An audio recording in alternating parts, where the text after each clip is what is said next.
Hi, అందరికీ నమస్కారం.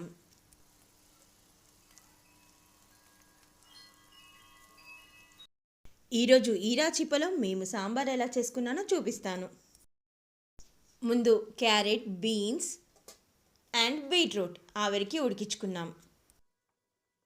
ఇలా రాచిప్పలో వండుకోవడం మేము మొదటిసారి. పోపు కోసం ఆవ నూనె, కొంచెం పల్లి నూనె కూడా వేసుకున్నాం. ఈరాచిప్ప మేము కొన్నప్పుడు వాళ్ళు ముందే ఇది ప్రీ సీజన్డ్ అని చెప్పారు. అయినా సరే కొన్ని ఇన్స్ట్రక్షన్స్ ఇచ్చారు. అదేంటంటే ఒక 3 రోజులు రోజు కూడా బియ్యం కడుక్కున్న నీళ్లు పోసి పెట్టుకోవాలి. నెక్స్ట్ డే మార్చుకోవాలి ఆ నీళ్ళు. అలా 3 రోజులు చేయాలి. ఈరోజు మా సాంబార్లో మెంతాకు కూడా వేసుకున్నాం. అలా 3 రోజులు కూడా ఏ రోజు ఇది ఆ రోజు బియ్యం కడిగిన నీళ్లు పోసి మరుసటి రోజు ఆ నీళ్లు మార్చి వాడుకునే ముందు మంచిగా తోముకోవాలి. అయినా సరే మొదటి 20 రోజులు కూడా రోజు మొదటి 20 సార్లు గ్రేవీ కర్రీసే వండుకోవాలని చెప్పారు. తర్వాత మనకు కావాలంటే ఫ్రై కర్రీస్ ఏదైనా వాడుకోవచ్చు అన్నారు. కాబట్టి ఈరోజు సరే గ్రేవీ కర్రీ అంటే లిక్విడ్ లాగా అన్నట్టు కదా, లూజ్ అన్నట్టు కదా, అందుకోసం మేము ఈరోజు ఇందులో సాంబార్ చేసుకున్నాం.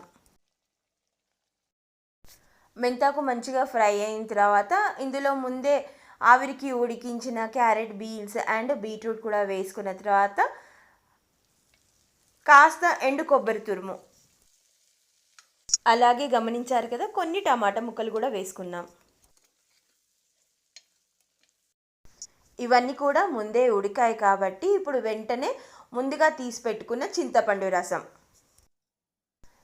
ఈ సాంబార్కి, లేదా చారు అనుకోండి, దీనికి సరిపడా చింతపండు 1 గంట ముందు నానబెట్టుకొని తర్వాత చింతపండు రసం ఎక్స్ట్రాక్ట్ చేసుకోవాలి. బెల్లం చూసారు కదా, అంతనా అనుకోకండి, పులుపును బ్యాలెన్స్ చేసేందుకు సరిపడా వేసుకున్నాం మేము. మాకు అలా అలవాటు. ఈ రాచిప్ప ముందు హీట్ అవ్వడానికి కాస్త టైం పట్టింది. నేను మొదటిసారి కాబట్టి సిమ్లో పెట్టి నెమ్మదిగా వేడయ్యేట్టు చూసుకున్నాను. మళ్ళీ క్రాక్స్ అవన్నీ రాకుండా ఉంటే బెటర్ కదా, ఆ జాగ్రత్త అయితే పాటించాలి కదా, గమనించుకుంటూ చేశాను. ఇంకా తర్వాత చాలా తొందరగా హీట్ వచ్చింది, తొందరగా అయిపోయింది కూడా.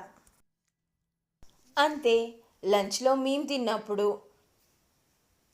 ముద్దపప్పు, ఈరోజు మసూర్ దాల్తో చేసిన ముద్దపప్పు కాంబినేషన్లో. మీరెప్పుడైనా సాంబార్లో ఇలా బీట్రూట్ వేసుకున్నారా?